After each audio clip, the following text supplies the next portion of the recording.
What is up, you guys? Happy Sunday night. We're here for our weekly energy oracle forecast where we take a look at the week ahead to see what the spiritual energy is going to be like for the week. How is it going to be as we live and move and have our being? Ooh, rebirth. Okay, so this coming week, y'all, hype horn, is finally Rosh Hashana.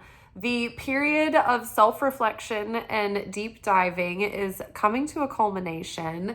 And so on Wednesday, we have our new moon, the new moon of Virgo.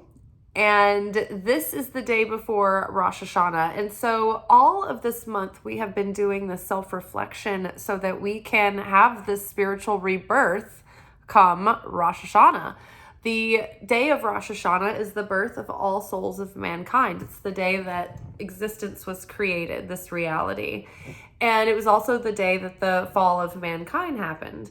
And there's a lot of detail. We've been talking about it on this channel almost every day for the last several weeks now. But long story short, on Rosh Hashana, whether you're Jewish or not, every human being on earth gets like a new soul to start the year with. Every year we get like a new fresh soul. It's sort of like soul dry cleaning. You know, you still have your personality, right? It's just that you kind of have a clean slate as far as your kind of energetic karma for the year. It's like based on your growth thus far and, you know, your sincerity, it's like, okay, you open yourself up to a certain amount of exposure to the light of the creator on that day. And that is sort of like the download into your spiritual bank account for the year. It's like, this is according to, you know, your deeds and merit. This is sort of how your year is going to play out. What are your lessons going to be? What is the intensity of them? What kind of blessings and opportunities will you have coming in? And this is different than, like, say, accepting Jesus into your heart and that all of that slate being wiped clean for the sake of your afterlife. When your soul is saved in that way, that's different than what we will experience in this physical world throughout the year. So when you're, you know, a saved individual and we're talking about the afterlife, that's not the same as the spiritual year you sort of participate in as you kind of earn through Rosh Hashana. Once you die and go into the afterlife, we leave the physical world. There is no more process to be worked on outside of this physical incarnation.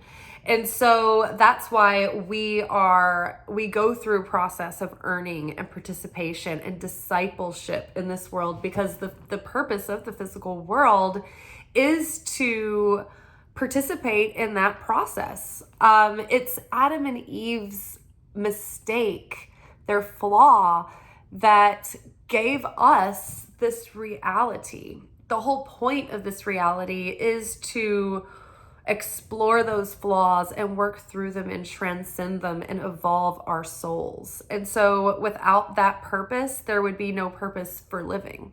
The whole purpose of life, the soul purpose, is to take that lead and turn it into gold over this life. And so, yeah, this week we have this real opportunity for spiritual rebirth. It's funny, everyone that I've talked to recently has been doing some level of self-reflection and deep dive, even if they are not aware of Rosh Hashana at all. Even if they're vaguely aware of that this is going on this time of year, but they don't know what it's all about.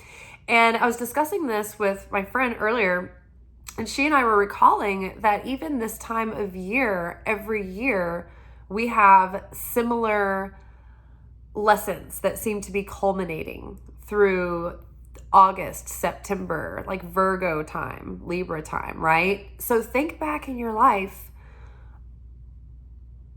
at like this time of year. do you have major like on brand themes for you that seem to be erupting this time of year, or something that may be particularly poignant in your life that maybe circles back around for revisiting like over and over again? There's no mistake in that, right? This is like part of our fate versus destiny.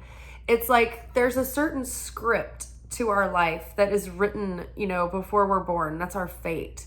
But the destined life is what we do with this hand that we're dealt, how we choose to create a life based on the hand that we're dealt, right? So it's like we're not resigned to our fate. We can do something about it. It's like, yeah, an object set in motion will just continue on unless, diverted, right? And so that's kind of the fated path. It's like, yeah, your object set in motion is going to go in this direction unless you take charge and use your free will to do something about it. So we have come to this point. Hopefully we've gathered some self-awareness so that when we're going through this awakening and this rebirth, and we're setting out into this new year ahead of us, we can set ourselves up for maybe greater success in actually embodying the change that we would like to see in ourselves and becoming more the person that we hope that we are, or that we would like to think that we are, or that we hope we can be, right?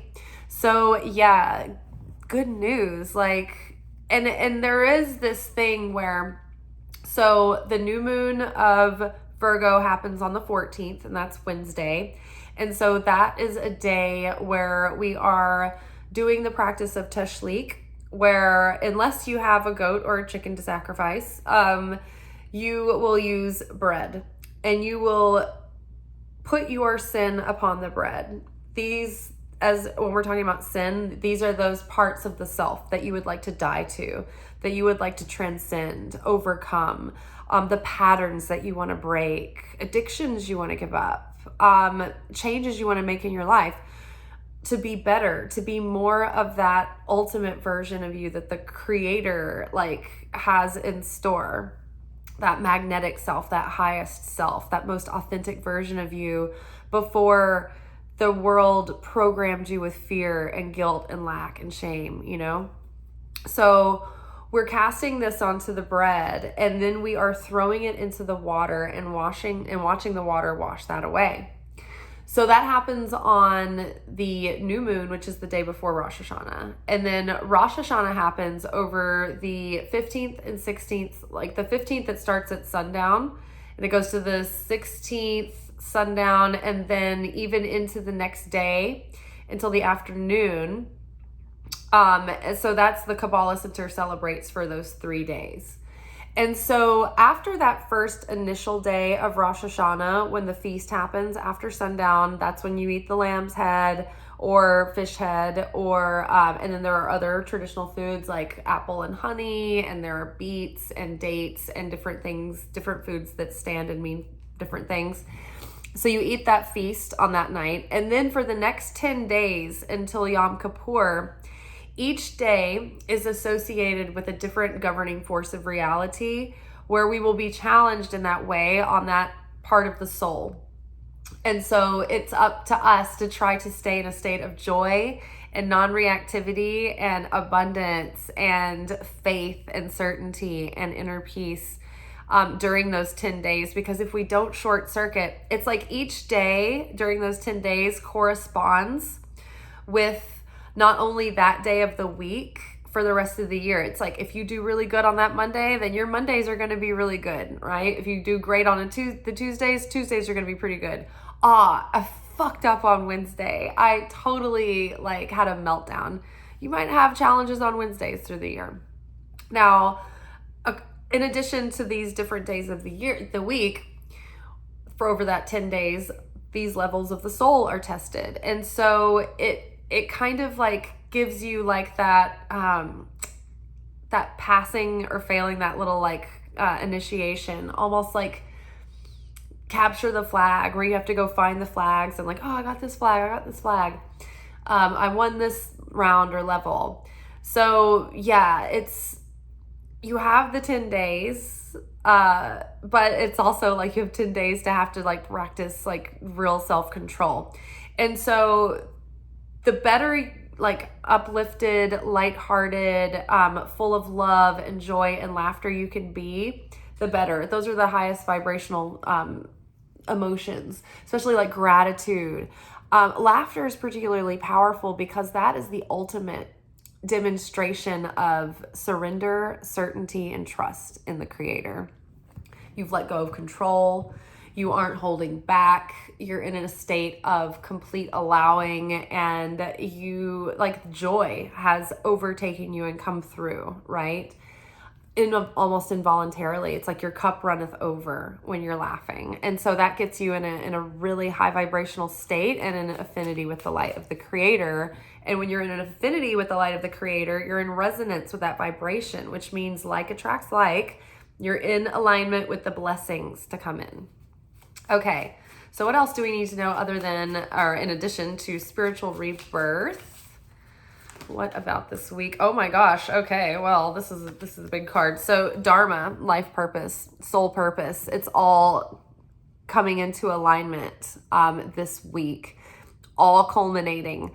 This can mean highs and lows, right? But it is our practice that we are trying to practice eternity, right? To have affinity with the light is eternal, right? And I've been understanding eternal over the past couple of years as more of a sustained unwaveringness, right? It's not fluctuating. It doesn't start and stop. It's continuous, right? So yes, there's something big, something culminating where we are looking at our fate, but we're choosing our destiny right now. And Dharma, this is about soul purpose. So this, like the depth and the dedication that you put into this self-analysis and this willingness to change, the difficult sacrifices that you're willing to make, that is going to open up opportunities for you in your soul purpose, possibly. Because there's been a bunch of different messages that have also had similar themes recently about making the difficult sacrifice, making those changes in the self, and then making those changes proactively, like opens us up to a huge opportunity. But we have to be willing to let go of what's holding us back, what is taking up space that could be open for something else to come in, or what's sabotaging us. Ooh, sorrow. So yeah, there could be sadness this week. It could be that, in this looking at the self, it brings up sadness. Maybe in making the sacrifice you have to make to open up to the next level, it brings sadness. We're essentially kind of mourning an old part of ourself that we have to let go of and move on from. And that's hard to do because sometimes we have to realize that old dreams aren't coming with us. Not everyone that we love is coming with us. Not everything, when I left film, it was difficult. It was a dream that I'd had, that I'd nurtured since as early as I can remember from childhood. And not identifying with that anymore was sad. I had to mourn that. I had to mourn that that particular dream didn't ever come into form the way I fully wanted it to. And so there could be aspects like that coming up this week where you're like, no, I just want to move forward. And it requires that I don't keep turning back and looking back. Lot's wife, when Lot and his wife and his family were escaping from Sodom and Gomorrah, the angels told them, keep moving forward. The city's going to be in absolute destruction. Don't look back or you will become pillars of salt. And Lot and his family escaped, and it was very difficult because his wife was actually from Sodom and Gomorrah. She was a native to those cities, that place. And so as they were running into the hills to escape, she turned around and looked back, and she turned into a pillar of salt. And to me, the lesson I always take from that is, once you have to move forward from a situation that is absolute, it's done. Like the crashing towers need to happen. It needs to be brought down and cleaned out and wiped away. Like, once something like that is so destructive that it's coming to a close, or when things in your life are trying to be taken out because they are just a destructive force for you, it's like to keep looking back to the past. Even things like that were good, right? Like, it's like when people obsess over the fact that they were like, oh, my glory days in high school when I was captain of this, or I was, most popular because of that. It's like that can be, those things that hold us back as well. So yeah, there are just parts that we are seeing and letting go. I lost my train of thought. There was something around that thought that was coming up.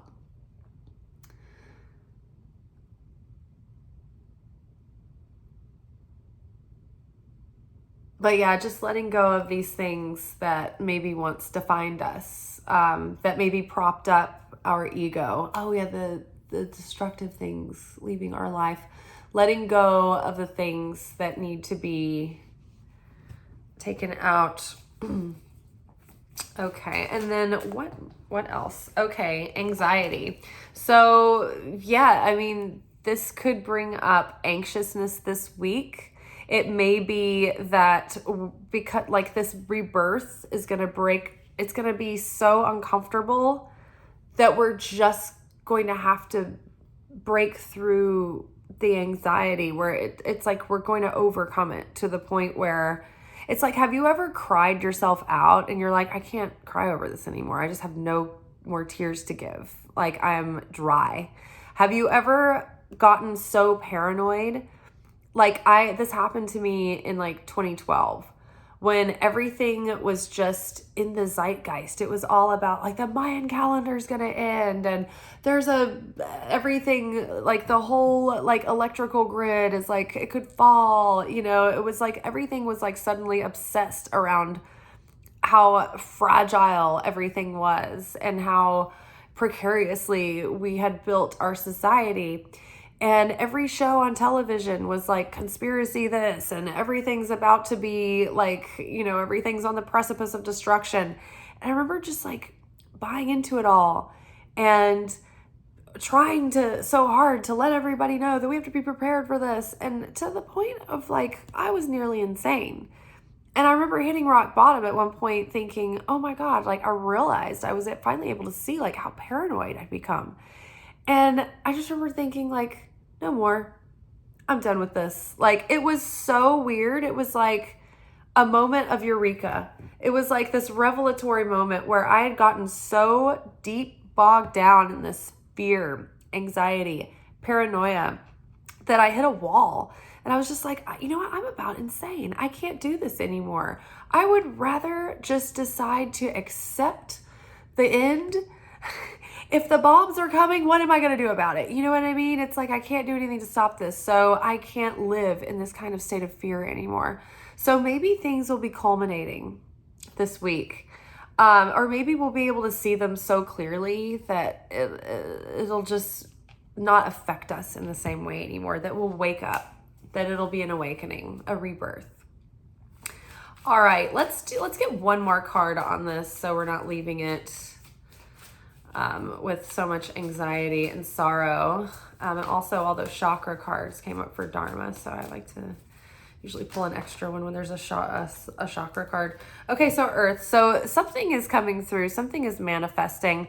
I feel like, in a sense, that we need to get grounded and very solid and stable this week, as emotionally sober as we can, so that we have the threshold to practice restriction, not suppression, but just when we feel our anxiety or our sadness coming up, that we're aware enough of ourselves not to take an action that's going to short circuit and blow our progress, right? We need to maintain our stable vibration, because what we've been wanting to manifest, what we've been wanting to call in, it's very close now to materializing. Whenever I get this card, I feel like it's like almost like the materialization of what we've been trying to create is coming through, but it's like it's going to benefit from us getting grounded, right?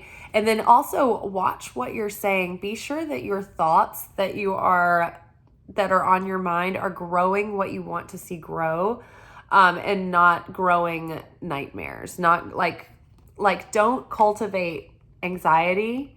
Don't be growing black roses in your mind, because whatever we think about and obsess on this week, whatever we talk about, can really have the potential to manifest. So be sure that you're putting your mindset on the outcome that you would like to see. Be putting your mindset on healing. Be putting your mindset on the light. Be putting your mindset on sharing, right? Sharing the light of the Creator, or becoming a greater vessel to channel that through. If you put your focus on the light, it's a lot harder to short circuit, right? Like, it's like we were talking about Odysseus from the Odyssey, when he's going through the area where the sirens are. He has all of his crew plug their ears up with wax so they can continue to sail the ship without hearing the siren song. And Odysseus wanted to experience that. So he was like, tie me to the mast, plug your ears, don't listen to anything that I say, but don't like restrict me so that I can't fuck myself over and follow these sirens, these tempters, into deep, dark waters of the abyss, right? So don't let the sirens of the abyss suck you down into despair or anxiety.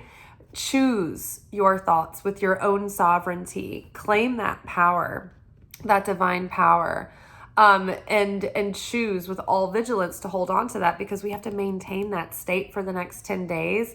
And then after Yom Kippur, the final blowing of the shofar happens. Like, the shofar blows on Rosh Hashana, which it won't blow on Friday night because it's on Shabbat this year. So there will be blowing, Saturday morning, you can't until sundown. So I'm not sure when and if the shofar blowing will happen during Rosh Hashana at all this year, but maybe during that 3-day period. I participate with the Kabbalah Center, which is more mystic and involved than just the typical like run-of-the-mill, I guess, like visit to your local temple. I'm not sure. I wasn't raised Jewish. I've had to figure it out all myself, and through the Kabbalah Center and through online rabbis. So forgive me. I'm just a wandering orphan over here trying to figure it out. But so then there's the final blowing of the shofar on Yom Kippur, which sort of seals in the light. But then there's an additional period for another, I don't know if that's another 10 days or whether there's 21 days following. There's a period called Sukkot, and I'm not sure how long this period is preceding or following Rosh Hashana and Yom Kippur, or if it's included in the 21 days. I'm lost. However, after Rosh Hashana, there is a period of Sukkot where more light is coming in. It's still happening. It's still like the surrounding light of this time period. And so we have an additional bonus round where if we can stay in that high vibrational, place during that period following even Yom Kippur, then we are like in a Goldilocks zone for the year of like all the right conditions for blessing and abundance. It really sets you up for the greatest, sets you up for success for the year to come from a vibrational point of view. All right, one more. Let's just cut the deck. Ooh, ego, upside down, and harmony. So yes, we're turning our ego on its head, but not without observing it. So we have to embrace these moments this week when the anxiety and the sadness are coming up, because that's what's going to allow us to see where the ego is still coming in and tripping us up. And then once we see that, it's like, ask yourself, like, okay, what would love do? What would Christ do in the situation? What would my higher self do in the situation? What would the light do in the situation? What would the light have me do in the situation? Not always an easy answer. Therein thus lies our growth. But yes, this is about healing the ego and not killing it. We need it. So yeah, like, accept and integrate your ego this week in a way that you are telling it, hey, look, I know that you're triggered. No one's trying to kill you or do you in. You're part of this, okay? But you can't necessarily be running the show. You can have your input. You have your value that you do bring, and you have your place in me. But like, you have to work with us and not against us. You have to get on board in a healthy way to push the positive agenda forward instead of like the self-serving small ego agenda, right? To protect the self, to protect the image, hold up the image of the self, right? So yeah, it may not be a very easy or direct few days, but ultimately we always want to be creating more unity. That's what the creator wants. That's what the creator is. That's what the creator does. Unity. Separation is the darkness. It's like when we cause separation and strife. So whatever the ego is showing us this week, try to reach and work towards harmony and unity. And that doesn't mean that you can't disagree with people or set boundaries or go your own way or say no, right? But ultimately, you can do this from a higher place of love, of agape love, of unconditional love, from a creator consciousness and not a destroyer consciousness, like from a point of the highest good, right? All right, you guys, it's a big week. It's a big week. It's, it's judgment week. So think of it this way. It's like if you are going in for a court date and you're waiting for your judgment and you maybe have had time to get with your defense attorney and like do some things for goodwill, for good favor. It's like you're hoping that you're going to have a good, like a fair judgment or even a merciful judgment. Maybe you're not wanting it to be fair. Maybe you're hoping it'll be merciful and in your favor. So you prepare for court, right? You prepare, you look your best. I know I have had to go to court for, say, like simple possession of marijuana.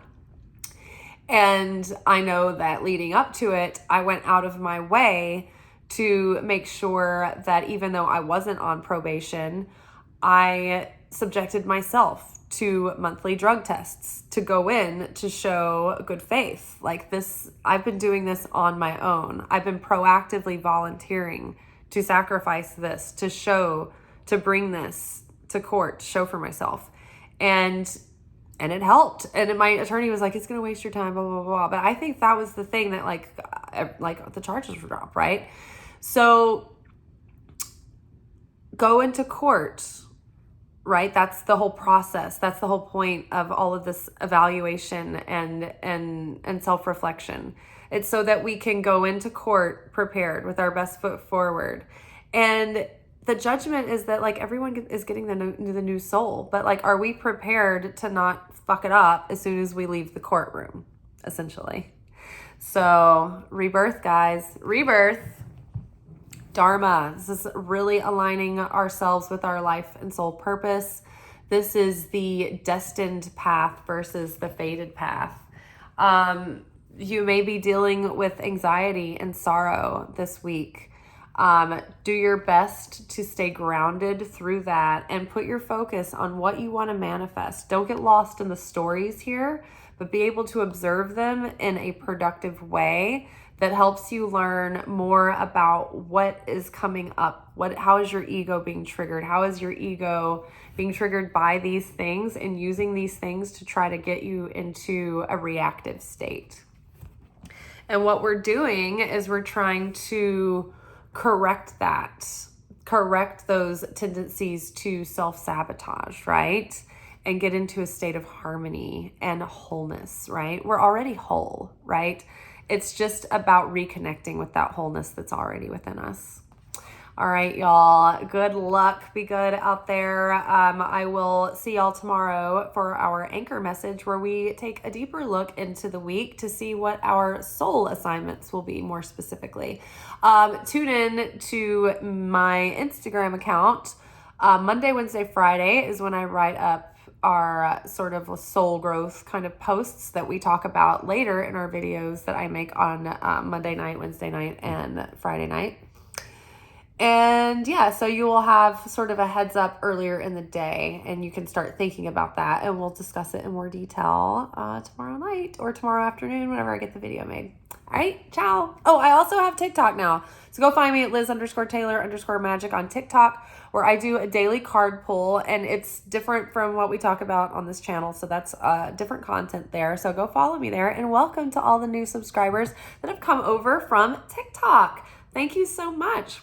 Welcome to all the new subscribers, no matter where you have come from. Thank you for all your participation, your likes, and your comments. You guys, your comments lately have really helped me get a nice little surge in the algorithm. So any minute, like any time, something could break in that algorithm. So I'm never giving up. I'm always grateful for your participation. And if you haven't already subscribed to this channel, like, comment, share, do all the things. Ciao.